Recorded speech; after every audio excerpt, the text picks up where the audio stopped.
In today's video, we're going to show you how the position that you achieve at the top of your backswing can really affect the impact and how that can affect the ball flight.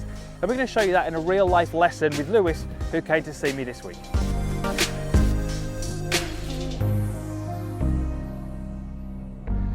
So welcome back to the Forest of Arden, and do not let that sort of bluish sky fool you, because it is absolutely freezing. It's December, it's winter. We're around the golf course talking in this video about how a lesson of mine recently went from hitting fade or slide shots with his irons to nice straight shots, which is certainly going to help him out on the golf course. So Lewis came to me last week for a lesson. I've coached Lewis for a while now. I hadn't seen him in maybe a couple of months, and we started off the lesson. He hit some shots, he loosened up, and then we got him to hit about 5 or 6 shots, which we recorded through video and through TrackMan. And what you can see on the screen there is one of the swings that Lewis made.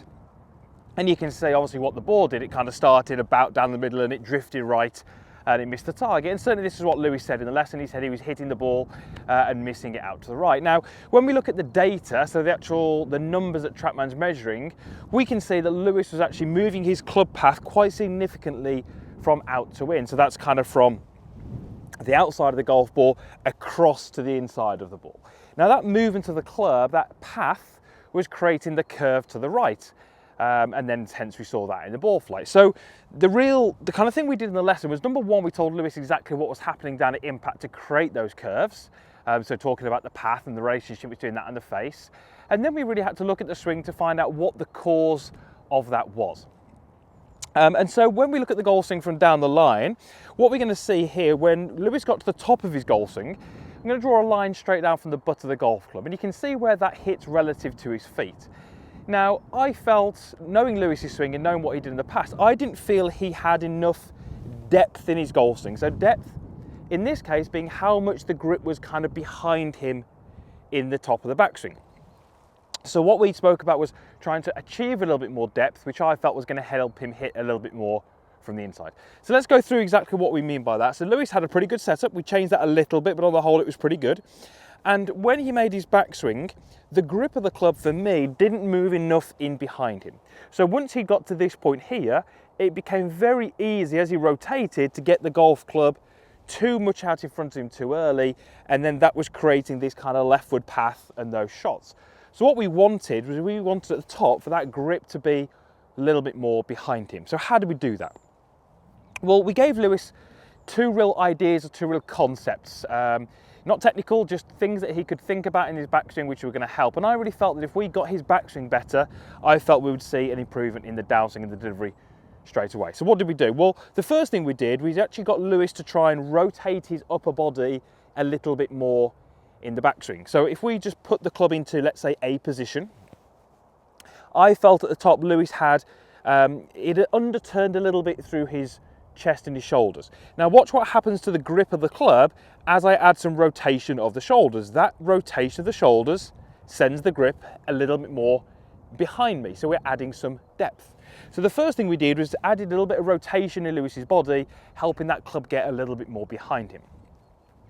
The second thing we did was actually just give him a concept, just give him something to think about, which didn't have to be a particularly accurate feeling, just something that was going to help him achieve what we wanted. And that feeling for Lewis was, I wanted him at the top of his backswing to get the grip of the club behind his heels. Okay, so you can see that there. Now, with me telling Lewis to get the grip behind his heels, I was fairly confident that he wouldn't actually do that, but actually he'd find something which was about right, and that's exactly what we saw on camera. So from setup, I say we made a couple little tweaks to his setup, but his thing really was a little bit freer in the turn, so allowing the hips and the shoulders to turn a bit more freely, and trying to get the grip of the club a little bit more behind his heels. And then what we saw is a very, very different downswing shape and a downswing pattern. You can see that on the screen now. So you can see that ball flight that he achieved, you can see the path that he achieved, and you can see the delivery numbers, how they changed just by changing where he was at the top of his backswing. So a great example there of how changing the backswing can really influence the delivery and the impact without the golfer actually physically having to think about what happens at impact.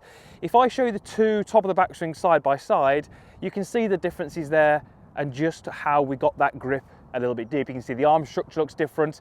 You can see the arms look different relative to the body, and you can see how the butt of the club is a little bit deeper behind him. So how's this going to help you as the golfer? Well, again, it's really just trying to get this message across that, you know, what are we looking for in the backswing in terms of a shape or a look or a position? It's really individual to you, the golfer, and what you do down at impact. There are some golfers, let's look at, let's say, Dustin Johnson and Justin Thomas, for example, who have very, very high hands. They don't have a huge amount of depth, but they're very skilled at rotating and adding what we call side bend at the same time to make sure that they control the delivery of the golf club.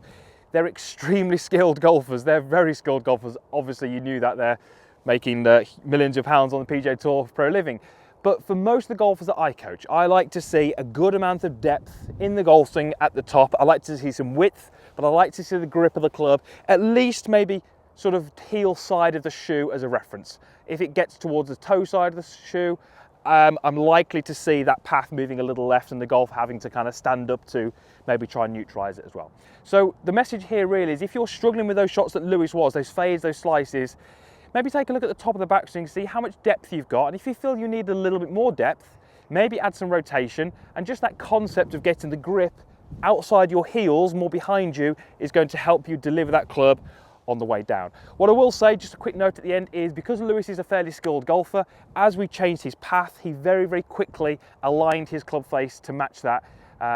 Didn't know that was going to happen. Sometimes the face stays open, you have to do a bit of face control, but Lewis, being a skilled golfer, kind of recognised where the face needed to be, and he was able to do that. So let's go ahead and hit one. I'm going to try and just show you again what we did with Lewis. We took a setup and we tried to get a little bit more rotation with a little bit more depth, and we felt that was going to help him move that ball on a different flight through the air. Hope that helps. I'm certainly planning on in the new year doing a lot more of these type of videos where I take a lesson I've done recently, show you what I did with that golfer, because I think that's going to be a kind of real life scenario, real life situation, which might help you understand the golf swing a little bit better, understand your swing better, and ultimately play some better golf, enjoy your golf a little bit more, because at the end of the day, that's what we are all trying to do. Thank you very much for watching. Usual stuff, as always, is below, and over here, my logo, click on that. That allows you to be a free subscriber of the channel. Would love to have you along for the journey. Let me know in the comments box what content you'd like to see. I'm really hoping this channel moving forward can be more about you and answering your questions, helping you play some better golf. Thanks for watching. We'll hopefully see you back here again soon.